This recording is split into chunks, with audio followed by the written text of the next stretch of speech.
This is the Action Movie Guys podcast, bringing you action movie reviews from across the decades, plus box office numbers and insight like never before. And now, your hosts of the Action Movie Guys podcast, Alex and Nate. What's up, everyone? This is Nate, and welcome to episode number 351 of the Action Movie Guys podcast. Now, normally, this is where I would say, and my co-host he is actually out of the country. He's on a secret mission, but he is going to be chiming in via satellite, my good buddy Alex. But I do have a very special guest. Now, this is the first episode of two that will lead him to his full-time intern status. Scott is here. You've heard him before. You loved him before. Scott, go ahead and say hello to everybody. Let them know where they could find you. What's up, everybody? It's me, Scott, aka Jojoker's Movies with an underscore between them on Instagram. You can find me there, or you can find me right here on the AMG podcast when I do a little special guest starring. Yeah, that's right. And we're going to have him on the live show soon, too. He just doesn't know it yet, but he's going to be joining us over there as well. So anyway, that's Scott. I'm Nate, and we're going to go ahead and get into this now. Continuing on, we're doing our Hobbit movies. Okay, so the Hobbit trilogy last week, Unexpected Journey. Now this one is called the Desolation of Smaug. That's how you say it. You know, I always like to ask, Scott, when was the last time you've seen this movie before this review? Whenever the 4Ks first came out.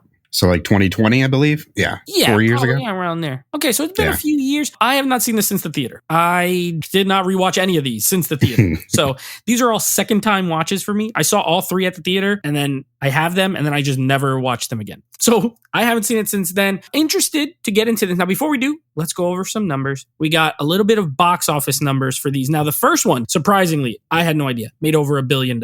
I was surprised. Yeah, exactly. I was surprised. This one had a budget between, it doesn't have the exact, between $217 and $250 million, okay, Jeez. Which is insane. And box office total, $959 million. That is worldwide. Most of it coming from overseas, $700 million overseas. So a good 75% of it, $258 domestic. Scott, do you find these numbers interesting, or are you not surprised that this one made this much money? The overseas one I do find interesting. I wonder if it has to do with Tolkien being from overseas or something like that.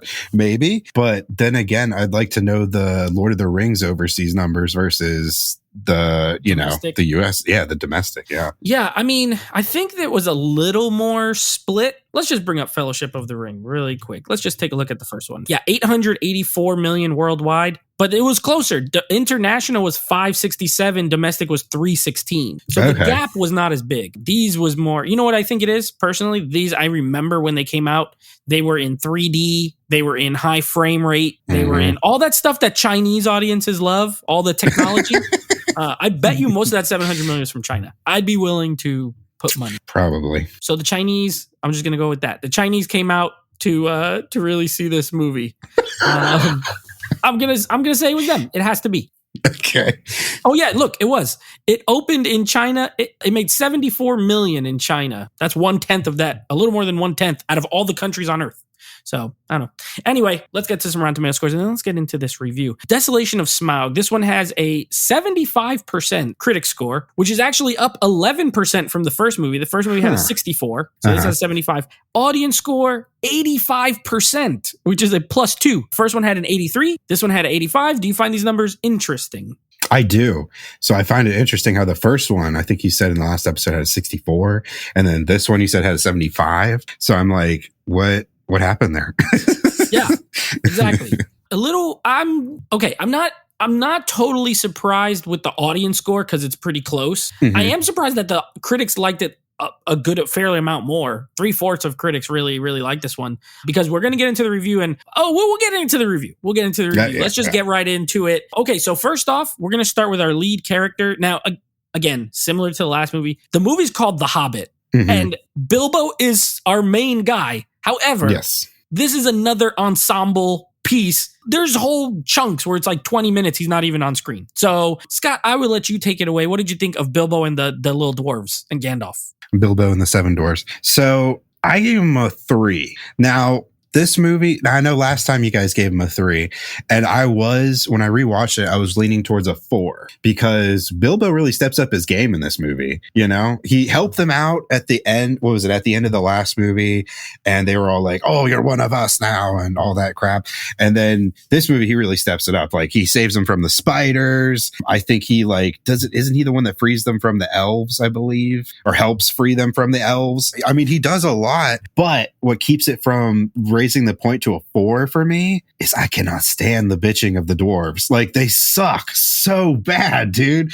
Like, when they get to the key, he's the one that figures out the key, but they all get there and they're like, "Oh, it's Durin's day, and we lost the light and we'll never get in," and they all start leaving with their heads down. I'm like, come on, man, you made it this far. So I gave him a 3. I'm not invested in these characters like I am Lord of the Rings, so. All right. Very well said. I'm not really going to argue with too many points. Before I go, let's go via satellite to Alex. Alex, what did you think of the lead characters? All right, guys. Hey, what's up, Scott and Nate? All right, so my thoughts are, this is my lead characters. I gave him a 4. I think Bilbo in this movie, I kind of enjoyed him. He's still like the secondary character because everything is that Theron Oakenshield, whatever his name is. I think, again, I thought they all worked well, way better here, the characters, than they did in the first film, Unexpected Journey. But I feel like in the sequel, they gave more to Bilbo, like Scott said, and I felt like he was starting to blend in with all the dwarves. I felt like he was coming into his own with them, and I thought it was really good. Now, you got to remember, too, we got Legolas in this, and they fleshed out Legolas in this movie. I kind of enjoyed Legolas in this movie more than he did in the Lord of the Rings film, and that's just me. Don't kill me here, you two. But in terms of the lead characters, I felt like Bilbo stepped up a bit.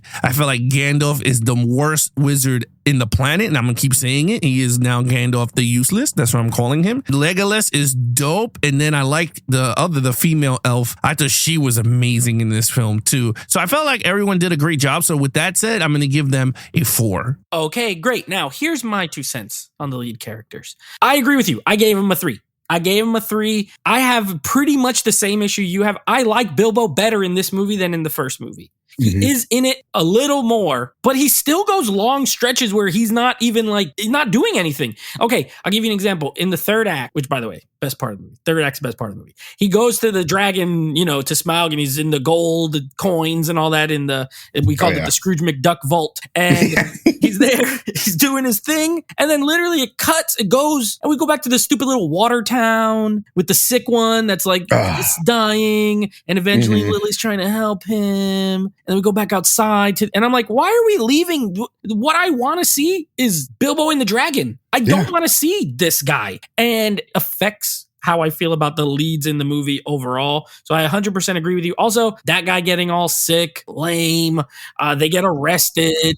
What do? They get arrested. They escape in barrels. They come up through a toilet. Thorin is acting. I kind of liked him in the first movie. I thought he was cool. Yeah. In this one, less cool. And even then, he goes in and he's ready. I'm like, are you going to stab Bilbo now? He's like, did you find the thing? You go find the thing. How about you go find the thing? He was acting like a brat. And I didn't really like him that much. So I agree. Bilbo, I almost would give a 4 in this one, but everyone else, and because it's an ensemble, brings it down to a 3. Also, Gandalf, what are you doing? He's there and got his light power, and then Sauron comes, which I wait till story, and then he just gets put into a little prison, in a hanging prison. I'm like, okay, I can't wait to hear Alex talk about how useless he is further, because it's what did you do? So I'm right there with you, Scott. I gave him a 3 as well. Main villain. Now, Smaug, ultimately, he's the guy in the title. Ultimately, ends up being the big baddie of the third act. We also have the same guys from the last one, that bald orc guy. Ozark the Defiler, or whatever his name is. Yeah, and then we got spiders and all this kind of thing. So what did you think of the villains aspect in this one? So the villains, I do agree. So if I was here for the Unexpected Journey, the villains get a 2. I cannot stand the CGI. It completely kills it for me. What all that fucking money that you were talking about, it's going to all their CGI. And it just you had such a perfect thing with Lord of the Rings. The makeup was beautiful. It really brought out the different looks of the orcs and everything like that, and then you go straight CGI. It killed it for me. But on this one, because we got Smaug, I gave it a 3. Ooh, but upped at 1 point. I upped it 1 point from if I was on the last episode, because Smaug is way more badass than any of them. But Smaug, it's hard for me because I know what he does in the next movie at the beginning. Because this movie leaves off with him flying towards that town I hate so much, the Lake Town people. Yeah. But he doesn't get there yet, where he just, I'm not going to say it because I don't want to spoil anything. But yeah, he doesn't do anything except, shoot fire at them, chase them around the mine and everything like that. If he only did that one thing that he does at the beginning of the next movie, in this movie, it would be a 4 for me.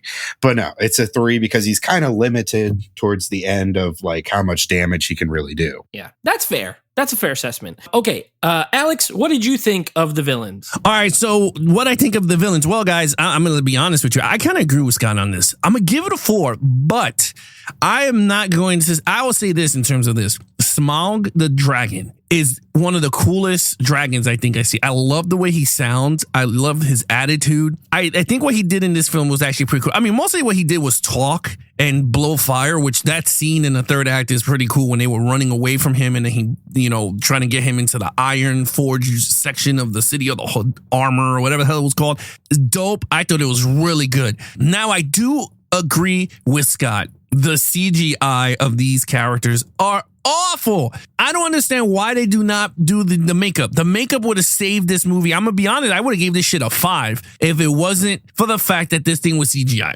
I think the CGI to me hinders a lot. Even the scene that Legolas is fighting the big white orc looking guy, the master dude, well, the second in command. There was scene that I thought it looked great when you see the cameras on Legolas and they're fighting. You see him, he looks really good. But then all of a sudden it goes to CGI, Legolas fighting the CGI. It looked really poorly done. I did not like it. I totally agree with Scott on this. Gandalf getting his ass beat where the Witch King is and all that. I'm going to be honest with you guys. That scene it was set up perfect. I thought it was well done.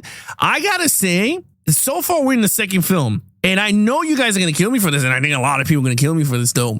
But the villains in these movies are way better than Lord of the Rings. And I know we did the Lord of the Rings already.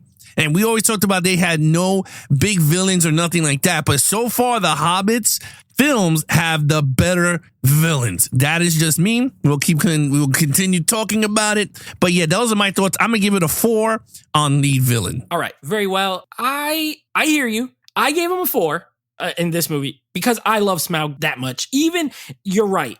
He doesn't necessarily like just roast everybody. He tries, but they fight back. They come up with all these strategies and everything. But I think the combination, I think he looks incredible. As far as CGI goes, you're right. And we said it on the last one. There's too much CGI in these movies. You got orcs, you had all that incredible makeup. And in this one, you have there's a few that are in makeup. But other than that, all the big ones are CGI. They're just all CGI. And Smaug is CGI, but he looks incredible. I love the design. Benedict Cumberbatch, perfect choice for the voice of Smaug. I love the way he talks. I love the scene with him and Bilbo talking when they're in the gold and they're kind of going, he keeps calling him all these things like Smaug incredible, and he's like, you have really good manners for a liar and a thief, and I'm still gonna eat you. And I love that whole section. He would have been a 5 if he roasted them and they all died. Because he didn't, I did lower it. Also, I like the spiders in this. They're kind of gnarly. Like there's the one spider in Lord of the Rings, but there's like a bunch of them in this one. Could he hear them talk only when he put the ring on, or were they talking without the ring? I can't remember. No, I think when he put the ring on, he could like understand what they were saying. Because they were speaking black speech. Yeah. That's what it's called. Yeah, the evil stuff. So when he put it on, he could then understand and sound like English to him. So, okay, gotcha. Yeah, so that was a cool little feature. But yeah, I gave him a 4 because I do think Smaug is awesome. Now, obviously, I know what happens in the next movie, so that could be different. But I still don't like the big baby orc guy with the one arm. Like, what is that guy? And for some reason, he looks different. I don't know. I think this one, maybe just because he's always at nighttime. But he was like a light blue in the last one, almost white, and now he looked darker. I don't know. Maybe it was just because it was night scenes. I keep wanting to do a complaint, but I have to save it for storyline. Okay, let's get to it. Action scene. I mean, we're an action podcast, action movie guys. What'd you think of the action here? So the action, I gave it a 4. Now, I think the action's great because I mean, like this movie, I noticed there's it's a lot of action spread out. So is there like you get talking, you get walking and foot traveling, but you do get good things of action in between all that. Unlike Lord of the Rings, it's a lot of walking, it's a lot of talking. You're always waiting for the next battle. But like you get the spider scene where they're fighting the spiders. Bilbo's kicking their ass. You get the barrel scene with the pack of orcs. You get the Lake Town scene when somehow Legolas shows up and just steals the show and kills them all. Again. Yeah, again, because he's got the best. And you get Smaug trying to burn everybody. They're chasing him around the mines. I do love that part when he falls into the thing of gold and then he flies out all golden. And I don't think this movie is a 5 for action per se. If I remember the next movie correctly and I was there for that, I'd give that a 5. But it's a solid 4 for me. Good action spread out through the movie so you're not completely bored the entire time. Yeah, absolutely. Right on. All right, Alex, what did you think of the action? Oh, baby, let me tell you guys, this movie has action. Now, to me, I don't know what Scott is smoking, giving it a 4. This movie is a straight 5 to me. Legolas fighting with the other elven chick, Theorana, whatever her name was. Those scenes at all is way better than what they did in Lord of the Rings. I will say this right now. Way better scenes with Legolas in this movie, Angry Legolas, than what he did in the Two Towers and the Return of the King. I think he had more to do in this movie. I think he was very well written in this film. I liked Legolas way better in this one, like I said. Now, I think them going down the barrels while all the orcs are chasing them, I thought that was really fun. I thought that was very well put together. I think the final scene with Smaug and they all running and trying to get this guy to go to the forge room, I thought that was all done. Peter Jackson does he is great at action movies, man. I gotta say this. He does a very well job giving you guys enough to watch and enjoy yourself while they're doing the action scene. So even Gandalf getting his ass beat was actually really good too. So I gotta say, man, I think the action in this is a straight 5. That's just me. Scott gave it a 4. I don't know what he's watching. We both had different copies maybe, because I think this was a 5. Okay, very good. So for me, I agree. Scott, I agree with you. I gave it a 4. I think everything you said is accurate. It's good. It's really well done. It's well shot. At this point, Peter Jackson, as far as a visual, director, great. And great set pieces, they're great. But again, 2 hours and 41 minutes. The length of these movies absolutely factors into when I get to the action parts, because there's such long stretches of non-action, and then they show up and they're cool and they're fun. There's a couple, we get like 2 decapitations in this movie. We're literally just chopping off heads and holding up heads and stuff like that's cool. So that adds a little flavor. But other than that, yeah, it's long stretches of walking and talking and like little bursts of action. Those little bursts are really good, but nothing on the scale of even like Lord of the Rings, which is 10 years older than this movie, 11 years older than this movie. The scale of those battle scenes and those, way bigger. And this movie cost 3 times as much. And you would think everything would be on that scale. Again, like you, if I remember correctly, I know the last movie does go more that way. Even still, for this one, I thought the action was very good. So I gave it a 4 as well. All right, so here's what I wanted. This is the part I want to talk about. Let's get to the storyline. Scott, what did you think of the storyline here? For the storyline, I gave it a 4. I thought it was pretty good, pretty great. This is another one where I've read the book. Okay. And it's not a 5 here, just like I think I gave all the Lord of the Rings movies a 5. The ones that I was on, I gave a 5 for story. This one's not, because I have no idea how you get 3 movies out of this story. Like the book, okay, I have them over there on the shelf. The Lord of the Rings book is about that thick. The Hobbit book is about that thick. Where are we getting 3 movies that are almost 3 hours each out of? It's just, I mean, it's a great story and I do like it, but it just doesn't line up with the book as well as Lord of the Rings does. So I gave it a great for 4, but not a 5. So. And that's fair, because you've read the books. I never read the book. I don't know how to read, so I never read the book. I have no idea what's going on in there. I've only seen the old cartoon and then these movies. And that old cartoon was 1 movie, not 6 hours long. All right, Alex, what did you think of the storyline? All right, so when it comes to story, I kind of agree. I gave it a 4. I think this is not a Bilbo. It's starting to look like not a Bilbo Bill Baggins' journey. It's starting to look like he's in the shadows and he's just observing what's going on, and then he tells a story at the end, right? Like all that stuff, like, because we know he writes a book. I think this is more of a Tyrion Oakenshield journey. I think that's what it is. I think these 3 films is Tyrion Oakenshield's world. Like, that's what we're watching. And that's just me, and while Bilbo is in the back spectating, and then he does his story in Lord of the Rings and all that, right? He writes, and then Frodo finishes with his journey, which I'm okay with. I like everything, man. I like Legolas being angry. I like Legolas's father. I like that whole storyline. I thought it worked very well for me. I was more engaged in this movie than the first film, so I kind of liked it more, and I didn't think it was boring at all. I thought it was right. I don't think it's a perfect movie at all, but I kind of like this one a lot. I was invested into the journey, and I love the way it ended. It was a great way to do the cliffhanger for the part 3, the Battle of the 5 Armies. So for me, it worked. So I gave it a 4. I thought it was a great storyline. Okay, so for me, I got issues. I got issues with this storyline. I'm not gonna tell us about it. I got issues with this. Let me tell you, everything you said something in a way a little different, but I agree with the sentiment. And that this feels so stretched out for no reason. Oh, yeah. There are such long stretches where I'm like, why? I don't care. I don't care. I don't care about this fisherman guy, Luke Evans.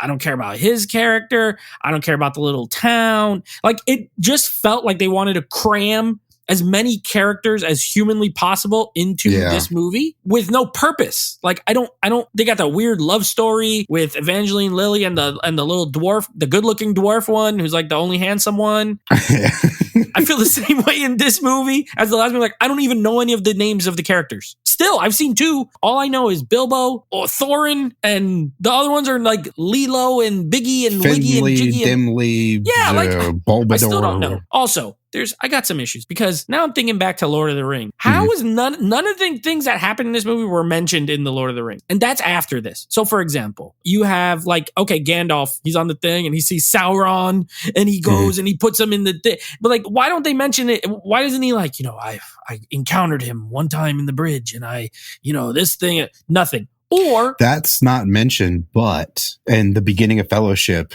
Bilbo's mentioning his stories about the trolls.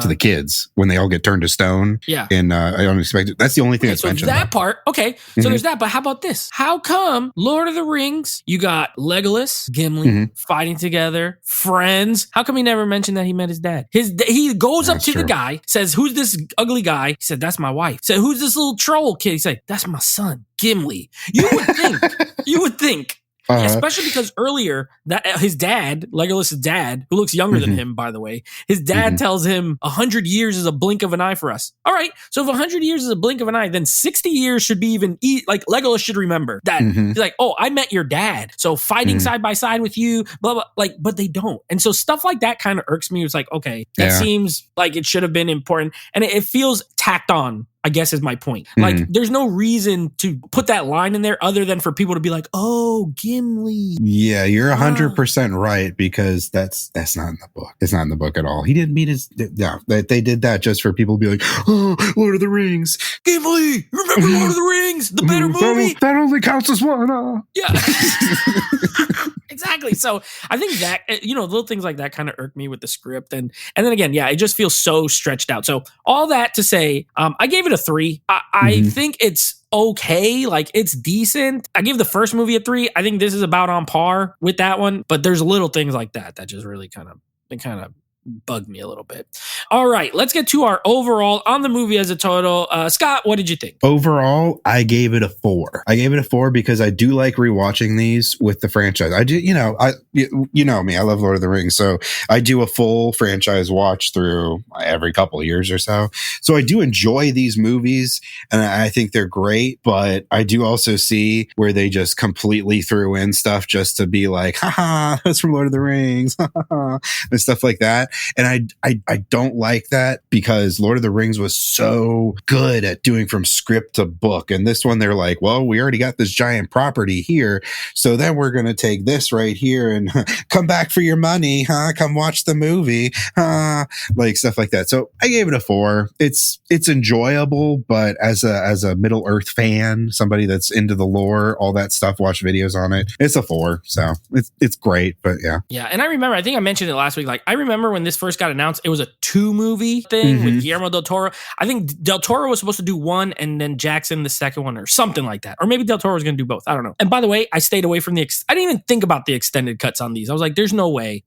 These already feel like extended cuts because they're kind of loaded. But exactly. All right, anyway, Alex, what did you think of the film overall? Overall, I kind of liked the movie. I'm not going to lie. I kind of enjoyed it. I thought it was a fun adventure. You know, it reminded me of World of Warcraft because I played that on the computer and I play a lot of fantasy games with my friends like Dungeons and Dragons. So for me, like watching this and them going into the Forge Room and them going through all the towns and doing all the stuff, I kind of liked it. I liked it way better. And I know I'm going to say this. I kind of liked it a little bit better than the Two Towers, Lord of the Rings. Two Towers only was the Battles of Helm's Deep. Other than that, I think this overall, I kind of liked better than that film, which is kind of crazy to say, but I'm not going to slap it a perfect at all. I thought it was great though. I gave it a 4. I think this is a great film, way better than the first movie, The Unexpected Journey, but I did like this movie a lot. And you know what? It's funny because I saw it twice. All right. Because I finished it. My wife went to work and then she wanted to watch it. So I rewatched it.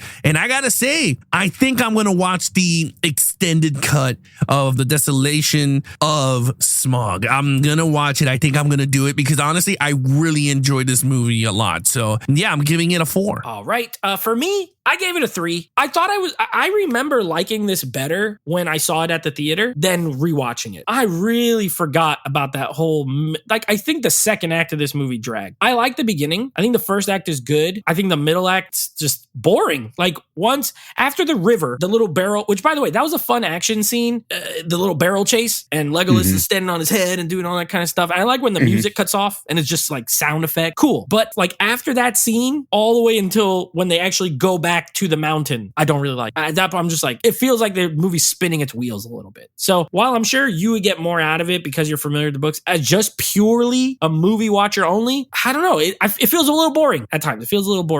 So I gave it a 3 overall. I think it's a good movie. Too much CGI still. That also hurts it. But great score. I love the score of this movie as well. I think the music is really good.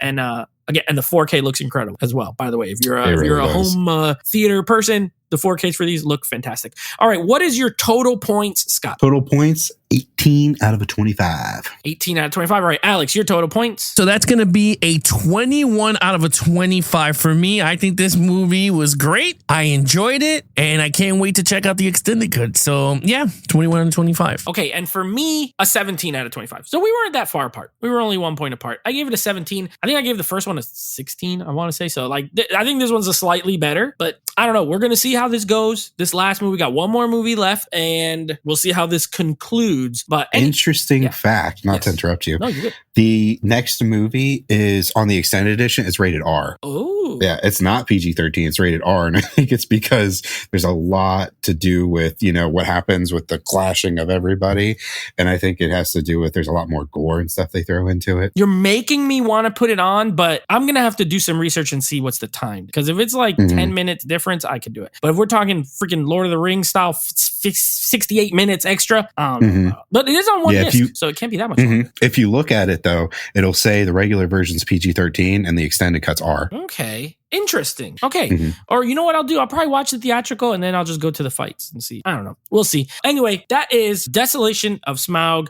Now, next episode, Scott will be back. And we are going to be doing a little Mel Gibson, continuing with Mel Gibson month, with a little movie called Payback from 1999, the year of our Lord, 1999. One of the greatest movie years of all time. Also gave us Payback. And then, of course, we will be wrapping up our Hobbit trilogy movies with the Battle of the Five Armies. I'm your host, Nate. My co-host today was Scott. You could find him at Joe Joker's Movies over on Instagram. Follow him there. And I'm going to let Alex go ahead and take us home. All right, guys, you guys want to follow us in our social media accounts, please follow Nate over Instagram at Netflix Reviews. Check out the podcast with him and his friends called Netflix Movie Reviews every other Monday at 9 p.m. Eastern. Nate goes live on his Instagram account at Netflix Reviews. Anything AMG Podcast, you guys can follow us on Instagram at Geeks and Flicks, or check out our YouTube channel at www.youtube.com/@actionmovieguys. You guys can listen to all our podcasts there. And other than that, be awesome to each other and geek out.